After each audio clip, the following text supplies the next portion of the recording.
Masukilah surga dunia agar Anda tidak bersedih. Syekh Ibnu Taimiyah mengatakan sesungguhnya di dunia ini ada surga. Barang siapa belum memasukinya, dia tidak akan pernah memasuki surga akhirat. Orang-orang bertanya, apakah itu? Beliau menjawab, ia adalah surga keimanan.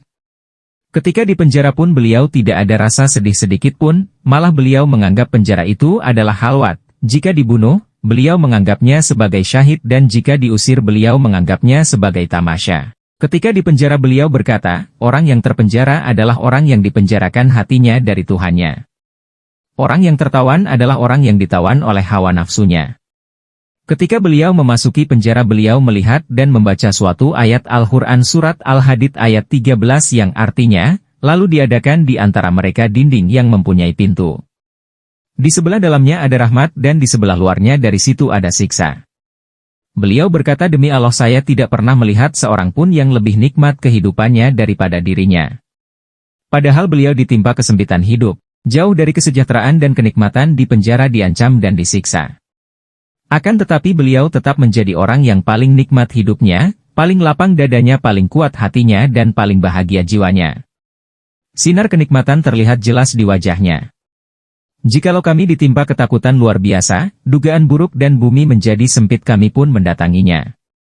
Kami hanya ingin melihatnya dan mendengarkan ucapannya sehingga hilanglah semua ini dan berubah menjadi kelonggaran kekuatan keyakinan dan ketenangan.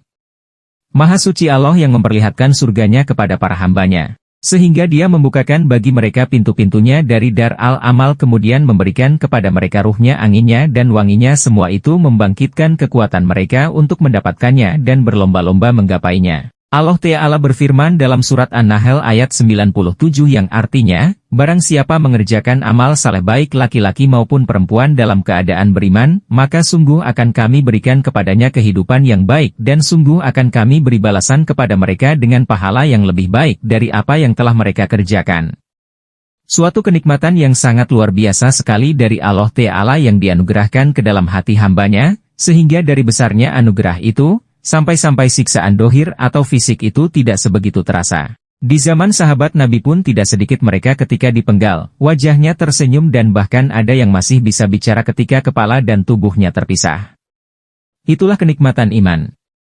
Jika hati sudah mencapai pada tahap kenikmatan yang sangat memuncak, maka apa yang terjadi pada dohir atau fisik tidak sebegitu terasa.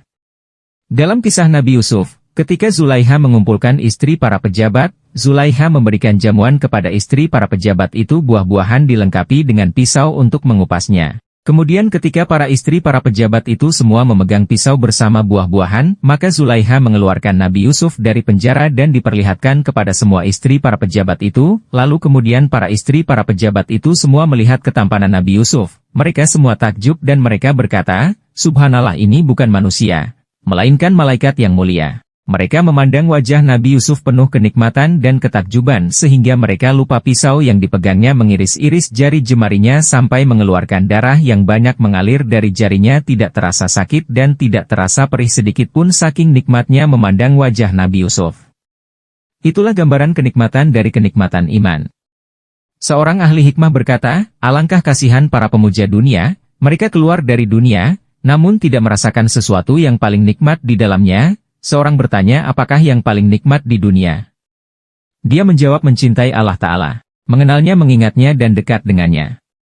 Semoga kita semua diberikan petunjuk hidayah dan dianugerahi kenikmatan iman dalam hati sehingga kita merasakan surga di dunia dan hati dipenuhi dengan rasa syukur sehingga tidak ada rasa sedih sedikit pun dengan apapun yang akan menimpa kita. Amin ya Robbal Alamin.